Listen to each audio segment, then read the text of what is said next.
ভারতের এই যে পশ্চিমবঙ্গ, এখানে এই যে তৃণমূল কংগ্রেস অর্থাৎ ওয়ান ম্যান আর্মি টাইপের, অর্থাৎ এই যে মমতা ব্যানার্জির তৃণমূল, এটা কিন্তু ধারণার চাইতেও অনেক বেশি দ্রুত গতিতে এটা কিন্তু একেবারে অবলুপ্ত হয়ে যাবে। এবং আগামী 6 মাস বা 1 বছর পরে তৃণমূল কংগ্রেস বলে একটা ছিল, দল ছিল, এটা ইতিহাসে লেখা হবে, কিন্তু বাস্তবে থাকবে বলে মনে হয় না।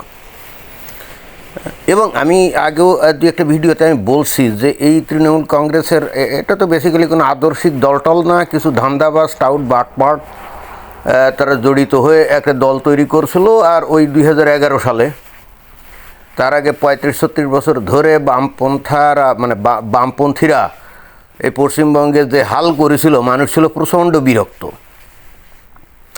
ফলে হচ্ছে কি, উপায়ন্তর না দেখে আর সামনে কোনো অল্টারনেটিভ না থাকাতে মমতা ব্যানার্জির একক কারিশমায় ওইবার জিতে গেছিল। এবং পরবর্তীতে তো আমরা দেখছি যে কি সে করছে।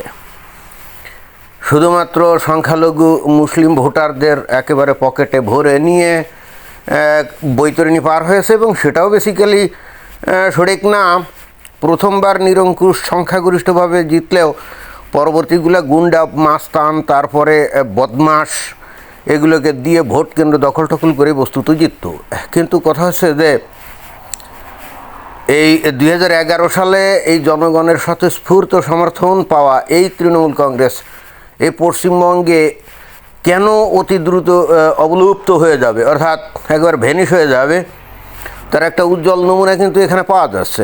বেসিক্যালি একটা দলের যদি কোনো রাজনৈতিক আদর্শ না থাকে, কোনো লক্ষ্য, উদ্দেশ্য, মিশন, ভিশন কিছুই না থাকে, যদি একমাত্রই লক্ষ্য থাকে যে জোট বেঁধে, দল বেঁধে লুটপাট করবে, মানে তোলাবাজি করবে, চাঁদাবাজি করবে, সেই দল কী আসলে বেশি লাস্টিং করে না, করে না। তো ধারণার চাইতে অতি দ্রুত যে আসলে এই দলটা ধ্বংস হয়ে যাবে বা অবলুপ্ত হয়ে যাবে, তার এই যে নমুনা এখানে দেখা যাচ্ছে। অলরেডি তো ওই বিজেপি ক্ষমতায় চলে গেছে, তাই না? তো এরপরে এই তৃণমূল কংগ্রেসের যে বিধায়ক, তাদেরকে নিয়ে একটা মমতা মিটিং ডাকছিলেন। তো বিস্ময়কর ব্যাপার হচ্ছে যে দেখেন, এখানে এই যে বিরোধী দল হিসেবে 80টা সিট পেয়েছে, তাই না? ওই 294টা আসনের মধ্যে 80টা সিট কম না, কিন্তু এটা ভালো শক্তিশালী কিন্তু বিরোধী দল তারা হতে পারে, এতে কিন্তু কোনো সন্দেহ নাই। অর্থাৎ 80 জন। এখন মমতা বন্দ্যোপাধ্যায় এদেরকে নিয়ে একটা মিটিং ডাকছিল, সেখানে সবে ধন নীলমণি মাত্র 30 জন হাজির হয়েছে, 30-32 জন হাজির হয়েছে। আর বাকি 50 জনের মতো বিধায়ক সেখানে হাজিরই হয়নি। কি অদ্ভুত ব্যাপার, তাই না? অর্থাৎ এই এখনও 2 সপ্তাহ হয় নাই বিজেপি ক্ষমতায় গেছে, এর মধ্যেই তৃণমূল কংগ্রেসের এই যে বিধায়ক যারা, অর্থাৎ এমএলএ, তারা কিন্তু অলরেডি মন থেকে তৃণমূল কংগ্রেসের সাথে তাদের সম্পর্ক কিন্তু ছিন্ন করে ফেলছে। এবং কেন ছিন্ন করে ফেলছে? কারণ এই যে মমতা ব্যানার্জি বা তার ভাইপো এখন যেখানেই যাচ্ছে সেখানে তো চোর চোর স্লোগান দিচ্ছে সবাই, তাই না? চোর চোর স্লোগান দিচ্ছে। আর এই তৃণমূলের যে যারা নাকি এমএলএ হয়েছে, বিধায়ক হয়েছে, এরাও তো বেসিক্যালি চোর। এরা যে ভালো লোক তা তো না, এরাও আসলে চোর। এবং তারপরে ওই যে গুন্ডামি মাস্তানি করতে না পারলো ওই যে সংখ্যালঘিষ্ঠ যারা আছে বিভিন্ন জায়গায়, যারা নাকি বেশ সংখ্যাটঙ্কা আছে, সেখান থেকে তো এরা জিতে আসছে 80 জন, কম না। তো এখন এরা টের পাচ্ছে মমতা বন্দ্যোপাধ্যায়ের সাথে যদি সম্পর্ক থাকে বা তার ধারে বাড়ে ভেড়ে বা তার সাথে কোথাও যদি যায়, তাহলে তাদেরকেও চোর চোর বলে লোকজন দাবড় দিতে পারে, দৌড়ানি দিতে পারে। তো এই জন্যে এরা বস্তুত এখন এই মমতা ব্যানার্জির থেকে দূরে সরে থাকতেছে।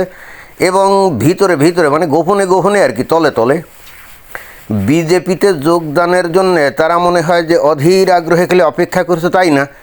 প্রচণ্ড রকমভাবে চেষ্টা চালিয়ে যাচ্ছে। আবার ওদিকে বিজেপির নেতৃত্ব তারা তো বলছে আগামী 3 মাসের মধ্যে কাউকে দলে নেওয়া হবে না। কিন্তু কতদিন এইভাবে থাকবে বিজেপির মানে নেতারা যাই বলুক না কেন, তৃণমূল কংগ্রেসের এই যে 80 জনের মধ্যে কিছু 2, 4, 5, 7, 10 জন ভালো আছে না, হয়তো অপেক্ষাকৃত ভালো, মানে একটু কম হয়তো তোলাবাজি করছে, কম সাদাবাজি করছে, কম চুরি চামারি করছে, আছে না? অনেকে একবার আজান দিয়ে করছে, আর অনেকে একটু হালকা পাতলা কম করছে। তো হয়তো একটা পর্যায়ে বিজেপি চিন্তা করবে, ঠিক আছে, ওরা যখন পাগলের মতো এখন বিজেপিতে যোগদান করতে চায়, আমার মনে হয় যে একটা পর্যায়ে নিবে। কারণ এরা যদি এখন বিজেপিতে যোগদান না করতে পারে, তাহলে এদের রাজনৈতিক ক্যারিয়ার পুরো ধ্বংস হয়ে যাবে।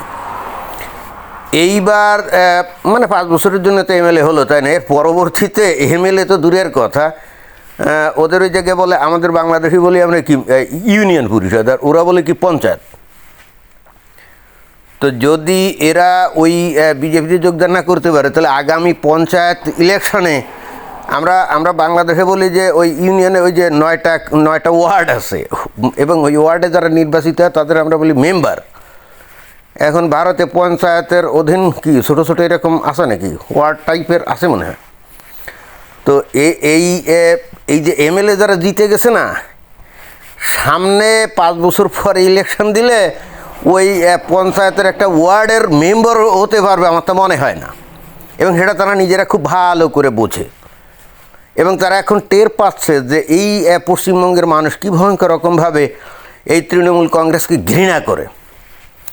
এবং ঘৃণার মূল কারণ তো ওই যে ভাইপো অভিষেক কীভাবে 2 হাত দিয়ে টাকা পয়সা আয় করছে, আর কীভাবে বিশাল বিশাল সম্পত্তি মানে মালিক হয়েছে, তাই না? এবং এগুলো নিয়ে তো এখন তদন্ত হচ্ছে।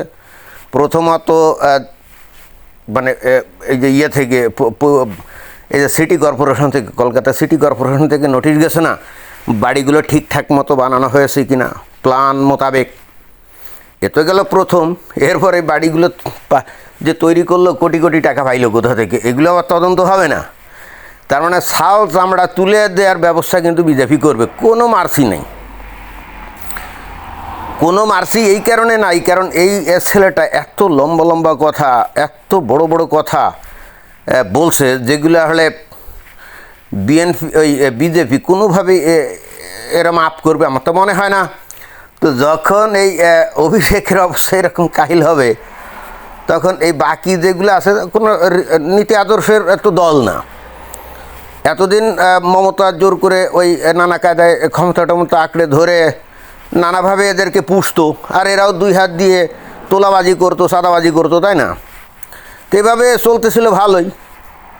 তো এখন তো আদর্শবাদী দল বিজেপি ক্ষমতায় চলে আসছে, এদের সামনে তো এরা তুলোর মতো উড়ে যাবে, এবং উড়ে যাচ্ছেও। কিন্তু তার অলরেডি নমুনা এই যে 50 জন, তারা নিজেদেরকে ওই মমতা ব্যানার্জির কাছ থেকে দূরে সরায় রাখছে, যে ধারে বাড়ে আর ভেড়া যাবে না।